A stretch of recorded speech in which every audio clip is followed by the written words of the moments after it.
let's get started. We'll dig into that 12-step program.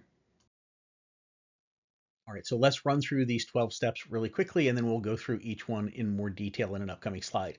First step is to inventory all of your assets, and we'll talk about what that means. And most importantly, we're going to inventory the information that is on those assets and the information that your organization handles.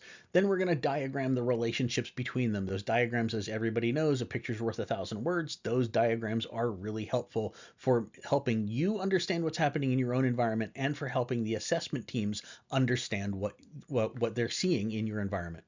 Then you're going to categorize those assets. It's really important to understand the role that they play, and the role that they play will vary depending on whether you're handling only federal contract information, that is non-public, unclassified information, or whether you're actually handling the more sensitive, still unclassified, but sensitive, what's called controlled unclassified information, or CUI.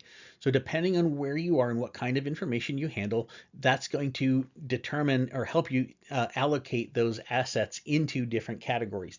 Those categorizations, again, are going to be foundational for everything else that you're doing, because those determine, in step 4, those help you determine your scope. The scope means, what am I actually going to assess? What things are we going to have that third party come in and look at and say, okay, yes, this information system that is defined as in scope for this assessment, that it meets the requirements defined in either FAR 52-204-21 or in NIST Special Publication 800-171, depending on whether you only handle FCI or whether you handle CUI as well. Then once you've determined what your assessment scope is, the next thing is to conduct a gap assessment. We're going to look at where you are today versus where you need to be, and we're going to figure out a set of plans of actions to get you to done. We're also going to help create a system security plan that is a description of how your organization secures all of the information, how it safeguards the information that's entrusted to you. And then again, you're going to create those plans of actions. You're going to start remediating them. Those are the things that you need to do to get from where you are today to done. And then once we're done with all of that, the next step is actually to do a validation assessment. The validation assessment is where you're going back because you have probably made a lot of changes in that time during that step 7. You're probably making a lot of changes to your system. So you're going to come back and look at everything a second time to make sure that all the old information that you collected and that you wrote early on in the process is still consistent, because again, you're probably going to make a lot of changes in there. So making sure that you have everything consistent is going to be really critical. Then you'll fix any issues that you have there, because again, you probably will find some shortcomings when you do that validation pass. And then when you're done with that validation pass, you should actually be in pretty good shape. Now, if you are working on this mostly internally, it's smart to bring in an outsider to do what's called a mock assessment at that point. And oftentimes that mock assessment can actually be conducted by a CMMC third-party assessment organization, or C3PAO.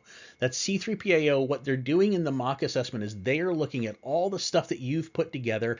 Now that you finally have somebody who's really independent, even if you're hiring Fathom Cyber to do the work for you, we recommend that you bring in the C3PAO to conduct the mock assessment, because we're good, but we start to get close to you. We start to know more about you, and we're less partial at that point, to be perfectly honest. So you want to bring in that third party to come in and help conduct that mock assessment. That C3PAO cannot tell you how to fix any problems that they identify, but they can help identify potential shortcomings that would otherwise prevent you from getting a CMMC certification. Once you pass the mock assessment, or once the mock assessment gives you the information you need to remediate everything, you fix whatever issues are found, then you go through the certification assessment. And usually the certification assessment is, at that point, really straightforward. I have been in several certification assessments that lasted basically between 7 and 10 hours total, because the organizations followed this structure, had all their I's dotted and T's crossed, knew they were going to pass.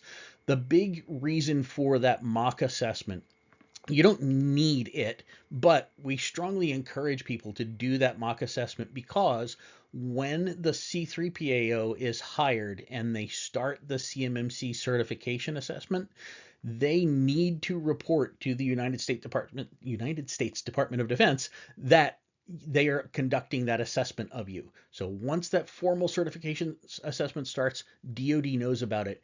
If for some reason that assessment has to stop, you decide that you want to terminate the assessment because usually it's because you're not passing, DoD gets told about that, and that could set off warning bells. So we strongly encourage you, do the mock assessment just in case there's a place where you stub your toe. This way, it's not reported. There's no score held for it, right? You're just going through that basic mock assessment. Gives you that confidence that then you are likely to get through the certification assessment. All right, let's go through this in more detail on the other slides.